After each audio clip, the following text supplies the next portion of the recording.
રાહ જોવી પડશે। જી હા, વરસાદને લઈને ચોક્કસ આગાહી છે, પરંતુ તો ધોધમાર વરસાદની વાત કરવામાં આવે, સાર્વત્રિક વરસાદની વાત કરવામાં આવે તો થોડી રાહ જોવી રહી, કારણ કે અત્યારે જે વરસાદને લઈને આગાહી છે તે સાયક્લોનિક સર્ક્યુલેશનના કારણે છે।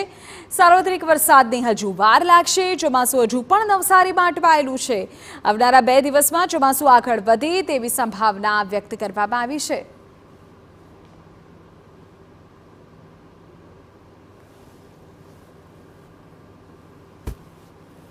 दिया जा रहा है। डे 1 की बात करेंगे तो आज के लिए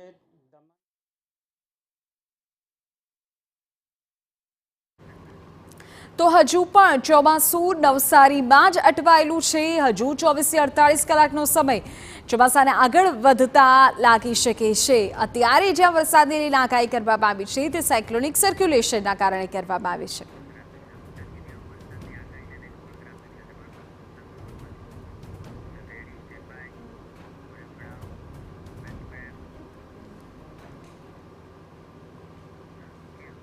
તો હવે આપણે એ પણ જાણી લઈએ કે રાજ્યના કયા વિસ્તારમાં વરસાદને લઈને આગાહી કરવામાં આવી છે। કયા જિલ્લાઓ એવા છે કે જ્યાં આજે વરસાદનો પ્રભાવ જોવા મળશે, કયા જિલ્લાઓ એવા છે કે જ્યાં આવતીકાલે તેની અસર રહેશે। અમે આપને જાણકારી આપી દઈએ આ માધ્યમ થકી। આપ જુઓ, વરસાદની આગાહી જે છે 21 જૂન આજ માટે અમદાવાદ, આણંદ અને વડોદરાને લઈને આગાહી કરવામાં આવી છે।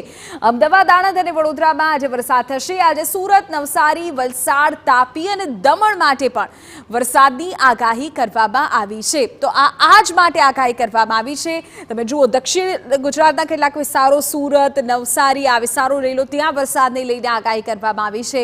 અમદાવાદ માટે પણ આજે વરસાદને લઈને આગાહી કરવામાં આવી છે। 21મી જૂનની આજની જે સ્થિતિ શું બની રહી છે તે મેં આપને અત્યારે જાણકારી આપી રહ્યા છે। સૌરાષ્ટ્રમાં પણ પોરબંદર, જૂનાગઢ, અમરેલી અને ભાવનગરમાં વરસાદ થઈ શકે છે।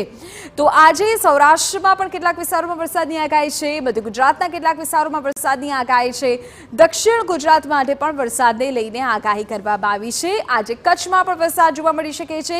ગીર સોમનાથ અને દીવમાં પણ વરસાદની સંભાવના વ્યક્ત કરવામાં આવી રહી છે। તો આજે ગીર સોમનાથ, દીવ, કચ્છ, જૂનાગઢ આ તમામ વિસ્તારો માટે આગાહી છે। હવે જરા આવતીકાલની વાત કરી લઈએ।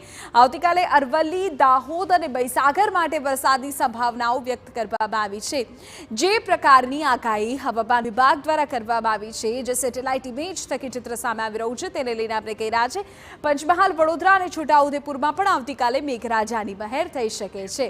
તો આ વિસ્તારોમાં આગાહી છે। તમે જુઓ, એક તરફ અમે આપણે ગુજરાતના મેપ થકી પણ જાણકારી આપી રહ્યા છે। તમે જુઓ, પંચમહાલ, વડોદરા, છોટાઉદેપુરના તમામ જે વિસ્તારો છે ત્યાં વરસાદને લઈને આવતીકાલ માટે આગાહી કરવામાં આવી છે। જરા દક્ષિણની પણ વાત કરી લઈએ। દક્ષિણના જે વિસ્તારો છે, સુરત, ડાંગ, નવસારી, ત્યાં પણ વરસાદને લઈને આગાહી કરવામાં આવી છે।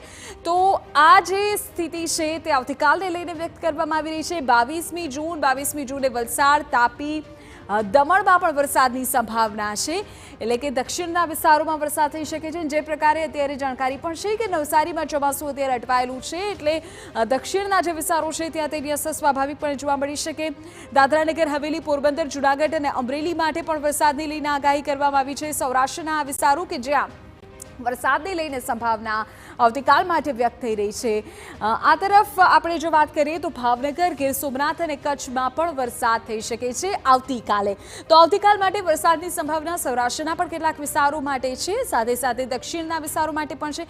હવે જરા 23મી તારીખની વાત કરી લઈએ। 23મી તારીખે બનાસકાંઠા, સાબરકાંઠા અને અરવલ્લીના આ જે વિસ્તારો છે ત્યાં વરસાદની સંભાવના છે। તો સતત જે જાણકારી આવી રહી છે તે અનુસાર પંચમહાલ, દાહોદ અને મહીસાગરમાં પણ 23મી તારીખે વરસાદ થઈ શકે છે। તો આ અમે સ્થિતિ બતાવી રહ્યા છે 23મી જૂનને લઈને। વડોદરા અને છોટાઉદેપુરમાં પણ વરસાદની સંભાવના છે। 23મી જૂને વડોદરા અને છોટાઉદેપુરમાં પણ મેઘરાજાની મહેર થઈ શકે છે।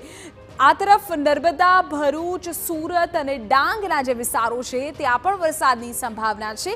23મી જૂને ભરૂચમાં, સુરતમાં, ડાંગમાં અને નર્મદા જિલ્લામાં મેઘરાજાની સવારી પહોંચે તેવી સ્થિતિ છે। નવસારીમાં પણ વરસાદની સંભાવના છે। તો વલસાડ અને તાપીમાં પણ 23મી જૂનને લઈને વરસાદની આગાહી કરવામાં આવી છે। તો 21, 22, 23ને લઈને આપણે જાણકારી આપી। 23મી તારીખે સૌરાષ્ટ્રની પણ વાત કરી લઈએ તો પોરબંદર, જૂનાગઢ અને અમરેલીનો જે વિસ્તાર છે ત્યાં મુખ્યત્વે વરસાદ જોવા મળી શકે છે। આપ જુઓ સૌરાષ્ટ્રના આ વિસ્તારો, ભાવનગર, ગીર સોમનાથ અને કચ્છ માટે પણ વરસાદની આગાહી 23મી જૂનને લઈને કરવામાં આવી છે। તો 23મી જૂને સૌરાષ્ટ્રના વિસ્તારોમાં વરસાદની સંભાવના છે। હવે વાત અન્ય સમાચારોની કરીએ, આપને જાણકારી આપી દઈએ, રાજકોટ ટીઆરપી